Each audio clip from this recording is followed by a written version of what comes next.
Cheering down here as we go forward. Now he's been flanked by the policeman, and let's see if we can just have a quick word with the stable lads. But it's not too easy, as you can see, and Golden Fleece doesn't look too keen about it either. And we've just heard it's a near record time. What's it like being the stable lad of the horse? Great. Fantastic? Yeah. Yeah, I bet you'll have a good night tonight. Super. We're running in here. And old Jack Doyle there, he's cheering them in. Coming through the beaten horses now. And in fact, he's got to weave his way through the also-rans in the Derby. As Robert Sangster comes out to lead the horse in. And also, there's Mrs. Sangster. She's going to lead it in. Vincent O'Brien is there as they go towards the coveted winner's enclosure. The distances were 3 lengths and 1 length, and the time we hear was very nearly a record. But I haven't heard who was third yet. Do we know the result of the photo finish for third place? And yes, indeed we do, John. The third horse home was number 15, which was Silverhawk, and the fourth horse home was number 11, Persepolis. That result now in the frame, and a time of 2 minutes 34.27 compares to a record time of 2 minutes 33.8. So Golden Fleece maintaining his unbeaten record in this, the fastest derby since the war, and there he is getting a hero's reception. Yes, marvellous welcome. And there's Mrs. Sangster, who's rather bravely led him in, but how pleased she must be. There's Mr. Sangster just coming through. We haven't seen Vincent yet, but I think, is that him under that large top hat? I think it must be. His 6th Epsom Derby. And there, in fact, was Mr. Daniel Schwartz, who, although he wanted Father Rooney to win, also is one of the shareholders in Golden Fleece. And another is Monsieur Binet, a Frenchman. That's Lord Plummer, congratulating Mrs. Sangster. I still can't see Vincent for certain, but no, I think that's him behind. Yes, immediately over Golden Fleece's quarters. I wouldn't be at all surprised to see Mrs. Jacqueline O'Brien snapping away with her camera, because she's a marvellous photographer, but I can't see that she is at the moment. Well, he's got every right to sweat now, and so has Pat Eddery. There he is, triumphant on the scales. The other beaten jockeys walking in. That's Walter Swinburne, in fact. Funnily enough, just behind Pat Eddery was Walter Swinburne, who, of course, won last year even more easily than this magnificent thoroughbred Golden Fleece. And there is Vincent O'Brien, just to the right of the right-hand policeman, going up to talk to his trusted travelling head lad. How delighted they must both be. And what a work of art, of horse mastership this has been, because last year as a 2-year-old, this was a really nervous colt. He looked like not going in the stalls at all the first time he ran. And Vincent, who's always been able to not only read a horse's mind, but change it if necessary, has set out to change Golden Fleece's mind, and how brilliantly he's succeeded. Well, let's see now how he did it. And let's see from how far behind he comes. And it's a pretty long way. Norwick in front at that stage. I was full of hope that Peacetime might be coming on the outside to beat him, but in fact it's Touching Wood, one of the 4 maidens in the race, who gets the biggest challenge at Norwick. But here comes Golden Fleece.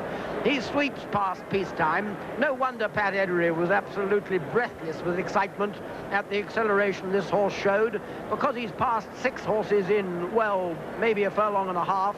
Now he's gone past Touching Wood, and from there on, Pat Eddery pulls his whip through to his left hand, just in case he should hang in, but he's not hanging anywhere. He's not hanging about. He's winning comfortably, winning brilliantly, in a fast time from Touching Wood, with Silverhawk, who kept his head so well, just holding Persepolis into 4th place, the fate of all good each-way bets.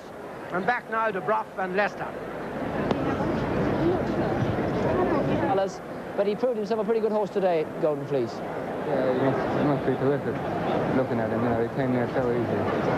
And he was hanging with the left, you know, but he just came on the bridle. Yeah, and he's done a very fast time, faster even than Nijinsky, his father. He must be a great horse. Well, Lester, we can, I think, welcome in beside you. Here comes Pat Eddery. Come on, Pat. Lester, what are you going to say? What are you going to say to Pat? Well, very well done. It must be a terrific horse. You know? Yeah. Well, I only had one word coming round into the straight. I was going to go between them, and then the governor told me to come out because he's such a big horse. And he quickened. Lester, and I was saying before that he doesn't look a pretty big, heavy, almost lumbering horse, but he must be go to go. He's big, but he acts well.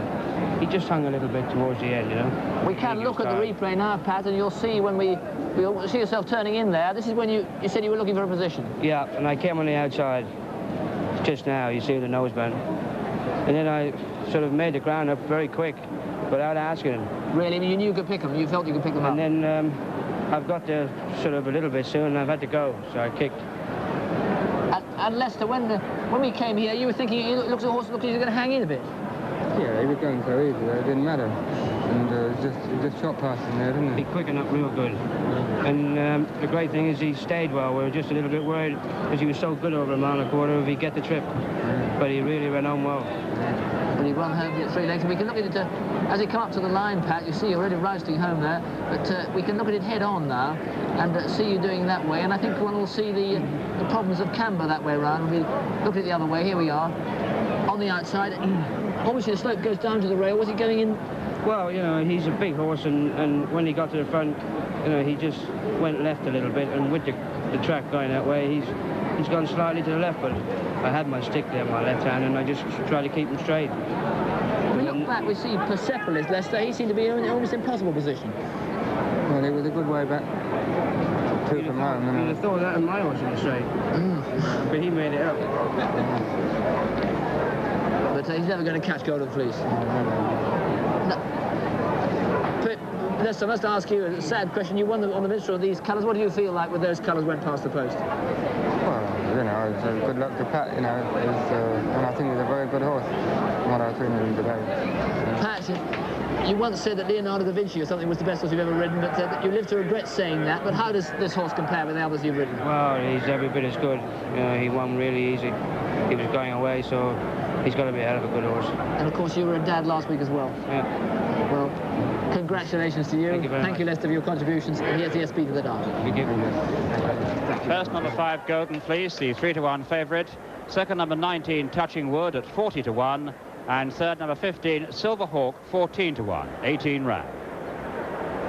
So, Golden Fleece, the horse we thought was too heavy and short-stridey to win the Derby. Even Lester was saying he wasn't that impressed with him. The horse who was began to walk out in the betting. The horse John McCrederick was saying nobody wanted to back. He has won the Derby. Here's John to explain.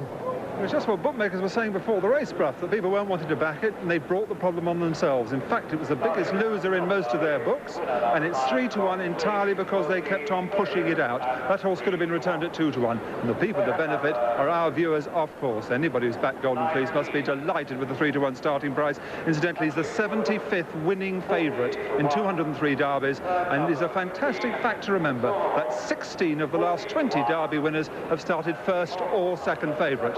For each way backers, Touching Wood, well, he was the 6th horse starting at 40-to-1 to be placed second this century. Not many people will have backed him. But Silver Hawk was very popular each way. I did tell you that. He returned at 14-to-1. Many people were on him. But bookmakers know that Golden Fleece was their one big loser. He's lost, he's cost them money. And the Derby after Shergar last year, Golden Fleece this year, is not being a bookmaker's race at all.